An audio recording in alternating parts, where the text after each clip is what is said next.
Hello viewers, welcome to Edo notes. इस video में मैं जो टॉपिक डिस्कस करने वाली हूँ वो है क्लास 11th अकाउंटेंसी का, which is basis of accounting. अगर आपको हमारा वीडियो अच्छा लगे तो हमारे चैनल को ज़रूर सब्सक्राइब करिएगा। There are two basis of accounting, cash basis of accounting and accrual basis of accounting. सबसे पहले हम बात करेंगे कैश बेसिस ऑफ अकाउंटिंग की और उसके बाद हम डिस्कस करेंगे accrual basis. Cash basis of accounting की स्टार्टिंग हम पहले उसकी डेफिनेशन से करते हैं। कैश बेसिस ऑफ अकाउंटिंग में इनकम तब तक रिकॉर्ड नहीं होती जब तक वो कैश में रिसीव नहीं हो जाती। सिमिलरली एक्सपेंसेस भी तब तक रिकॉर्ड नहीं होते जब तक कि वो कैश में रिसीव नहीं हो जाते। That means credit transaction totally ignored रहते हैं तब तक जब तक कैश रिसीव या पेड नहीं हो जाता। प्रॉफिट की कैलकुलेशन भी एक्चुअल कैश रिसिप्ट में से एक्चुअल कैश पेमेंट माइनस करके निकालेंगे। इस तरीके के प्रॉफिट को निकालने के लिए रिसिप्ट एंड पेमेंट अकाउंट बनाया जाता है और कैश बेसिस ऑफ अकाउंटिंग उन लोगों के लिए ज़्यादा बेनिफिशियल है जो कि प्रोफेशनल्स हैं, like lawyer, doctor, chartered accountant etcetera. Now we talk about advantages of cash basis of accounting. Firstly, this basis is simple and realistic. ये मेथड सबसे सिंपल और रियलिस्टिक इसलिए है क्योंकि ये कैश ट्रांजैक्शन रिकॉर्ड करता है, क्रेडिट ट्रांजैक्शन रिकॉर्ड नहीं करता। Secondly, it does not require the use of estimate and personal judgement. Cash basis of account में किसी तरीके के एस्टिमेट्स या पर्सनल जजमेंट नहीं लगाने पड़ते। क्यों? क्योंकि जो ट्रांजैक्शन आपके सामने दिख रहे हैं और कैश बेसिस पे हुए हैं, सिर्फ आपको वही रिकॉर्ड करना है, कोई पर्सनल एजम्पशंस नहीं लगाने हैं। Thirdly, it is suitable for those enterprises where most of the transaction are on cash basis.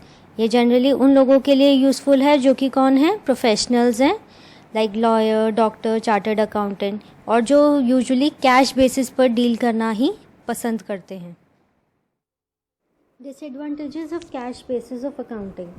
Firstly, it does not give the true and fair view of profit and loss and financial position of the enterprises. Cash basis of accounting कभी भी enterprises की true profit और loss और financial position disclose नहीं करता। क्यों? क्योंकि उसमें outstanding expenses, prepaid expenses, accrued income, income received in advance जैसे items जो होते हैं वो ignored रहते हैं। Secondly, cash basis of accounting matching principles को फॉलो नहीं करता।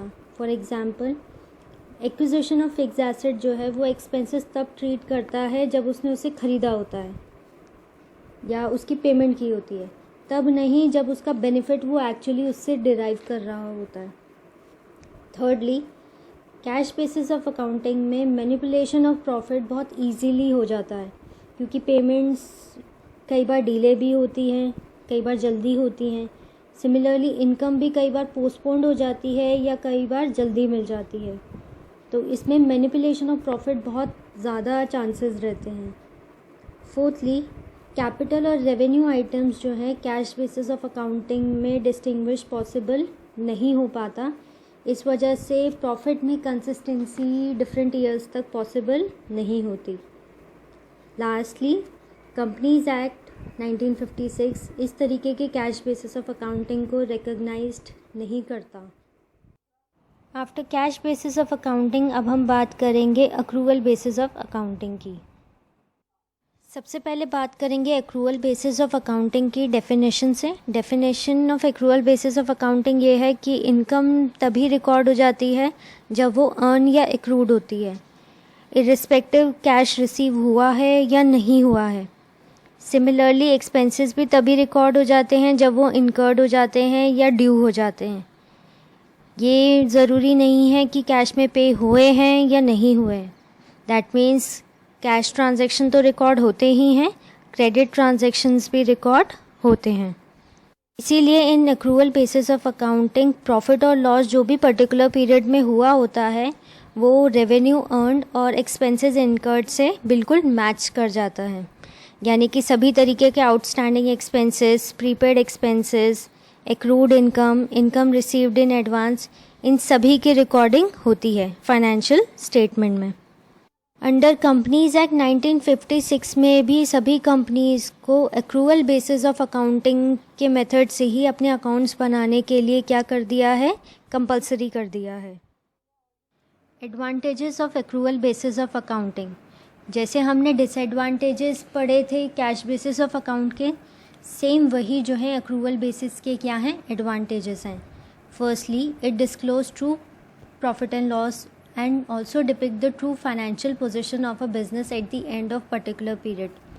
Accrual basis of accounting business के true profit और loss और true financial position at the end of accounting period depict करता है, क्योंकि जो transaction cash basis of accounting में इग्नोर्ड होते हैं वही सभी ट्रांजैक्शन एक्रूअल बेसिस में इंक्लूड होते हैं, like outstanding expenses, prepaid expenses, accrued income and income received in advance.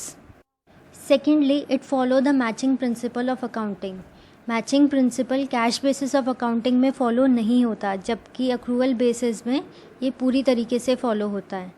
Thirdly, there is a consistency in computation of profit of the different year in accrual basis. Accrual basis of accounting में profit जो है consistently अब different year तक बहुत easily निकाल सकते हैं. क्यों? क्योंकि कैपिटल और रेवेन्यू ट्रांजैक्शन में या एक्सपेंडिचर में डिस्टिंग्विश जो है बहुत इजीली पॉसिबल हो सकता है. लास्टली, कंपनीज एक्ट इस तरीके के एक्रूअल बेसिस ऑफ अकाउंटिंग को ही क्या है करता है, रिकॉग्नाइज्ड करता है. Disadvantages of accrual basis of accounting, it is not as simple as cash basis of accounting. Accrual basis of accounting cash basis of accounting की तरह सिंपल मेथड नहीं है, क्योंकि इसमें कैश और क्रेडिट दोनों ट्रांजैक्शन रिकॉर्ड होते हैं.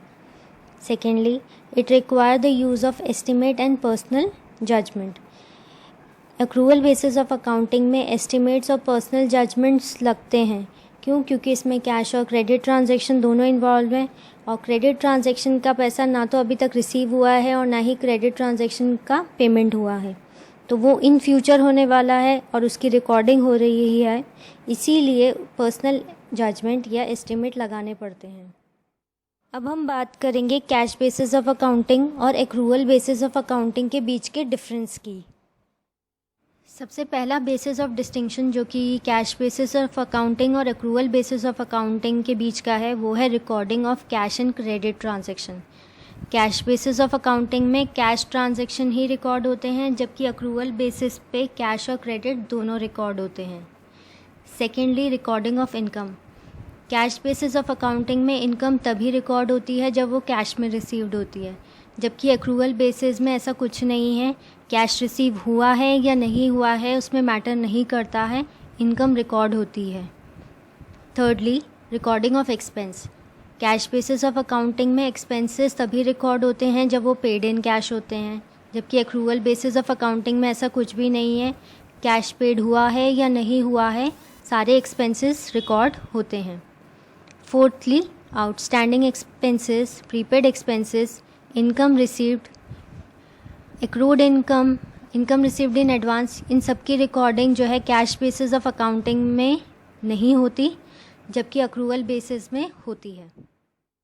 फिफ्थ बेसिस ऑफ डिस्टिंक्शन है distinction between capital and revenue item. Cash basis of accounting में डिस्टिंक्शन जो है बिटवीन कैपिटल और रेवेन्यू आइटम वो पॉसिबल नहीं हो पाता, जबकि एक्रूअल बेसिस में ये बहुत इजीली पॉसिबल है. Legal position. Companies act cash basis of accounting को रिकॉग्नाइज नहीं करता, जबकि एक्रूअल बेसिस को करता है. Ascertainment of correct profit and loss. Cash basis of accounting में करेक्ट प्रॉफिट और लॉस पता नहीं लग सकता, क्योंकि वो कैश और क्रेडिट दोनों ट्रांजैक्शन रिकॉर्ड नहीं करता, जबकि एक्रूअल बेसिस में ये पॉसिबल है कि वो बिज़नेस के ट्रू प्रॉफिट और लॉस बताएगा, क्योंकि दोनों ट्रांजैक्शन चाहे वो कैश हो या क्रेडिट रिकॉर्ड होते हैं. Lastly, suitability. Cash basis of accounting professional peoples के लिए बनाया जाता है, लाइक डॉक्टर, लॉयर, क्योंकि ये रिसिप्ट और पेमेंट अकाउंट बनाते हैं, जबकि accrual basis of accounting business enterprises के लिए है, जिनका मेन मोटिव होता है प्रॉफिट अर्न करना.